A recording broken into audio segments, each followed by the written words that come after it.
My wife is here. Honey, can we just have some more of that at home? Thank you, Centronia. That was wonderful. It is so great to be with you here in Houston and Harris County. This is a great state for Democrats and a great county for Democrats, and our time is now.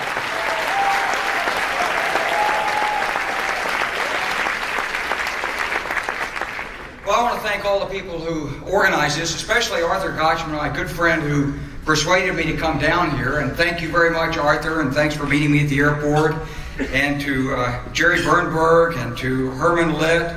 Mayor Bill White's not here, but Bill, I want you to know how much I admire your leadership and what you did for the city of Houston, what you continue to do, but especially the great example that all the Houstonians set during Hurricane Ike. I think people all around the country could look and see this great city and what it stood for, of bringing Americans together and dealing with adversity. We're really proud of you. And Nick Lamson, it's great to see you here, and congratulations again on the incredible good deed you did for all us Democrats in 2006. Keep up the good work, brother.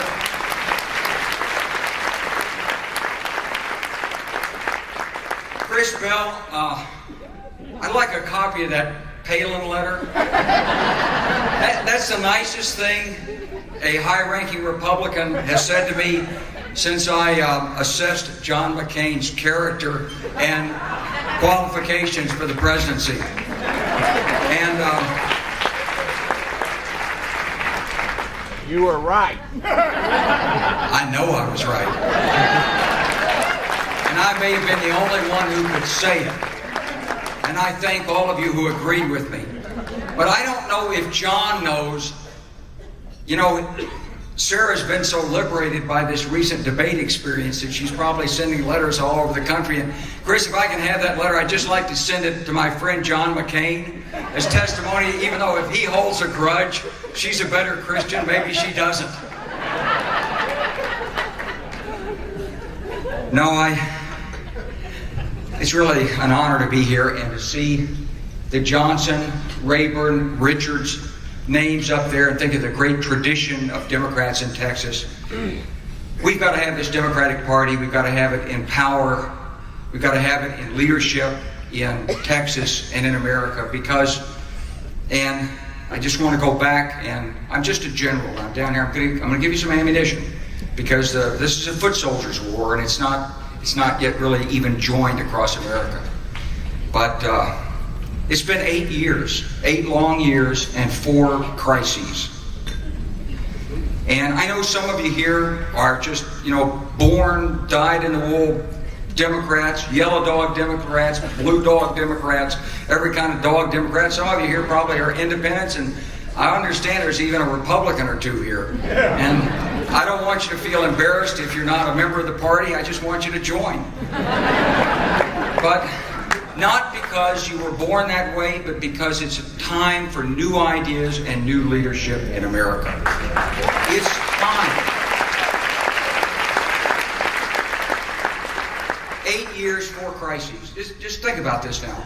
In early 2001, I was still hanging around in Washington finishing my first book, and I was talking to people who had stayed behind.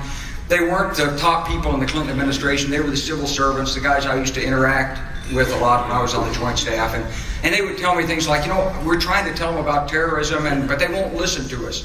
Nobody in this White House listens. The truth is that before 9/11, there were a lot of warnings that this country was in trouble, that it was going to be attacked, that Osama bin Laden had us in his sights. We'll never know whether 9/11 could have been prevented, but one thing we do know, this administration did not take the appropriate measures in response to the warning.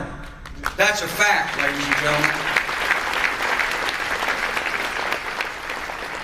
After 9/11, we went to war in Afghanistan. We should have.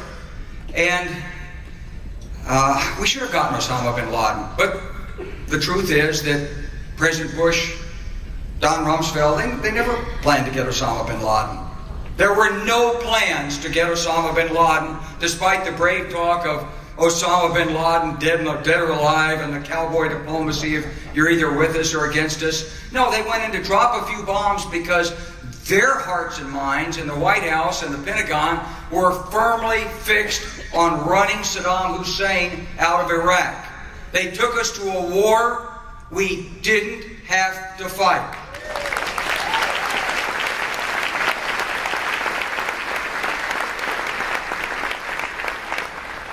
You would never have known it because in the public mind, something like 70% of Americans believed that Saddam Hussein had something to do with Osama bin Laden. All those people look alike. They're all dressing that funny dressing. And anyway, they're not like us. And, you know, if you can't hit them there, hit them here. And anyway, you know, who are they to push us around?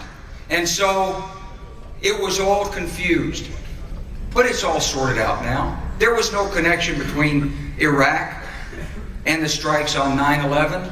Not one iota of causation was due to Saddam Hussein. It was simply a war that the administration wanted us to fight, and for a whole lot of reasons that have never been adequately explained and that historians will argue with for years and years and years. I was up last Friday night in the University of Buffalo, in Buffalo, New York. I had the privilege of being able to debate Karl Rove. And, well, I dreamed of doing many things when I got out of the military, but I never dreamed I'd be lucky enough to debate Karl Rove head on. And we began to talk about Iraq, and he began to get personal and say what I'd said and misinterpret me a little bit. And I came back to him, and he intervened with the moderator, who was a very nice gentleman from the University of Buffalo. You know, Karl is a very smart guy. He's got all his facts and figures. He can speak at 200 words a minute, and I mean, he puts out perfectly diagrammable sentences, and yet sometimes he makes a mistake. And so we argued back and forth on Iraq, and finally he asked the moderator, he said, I just got to have a couple more minutes to clarify the situation on Iraq. He said, this won't take very long. I said, Karl, I think we've heard you say that before about Iraq.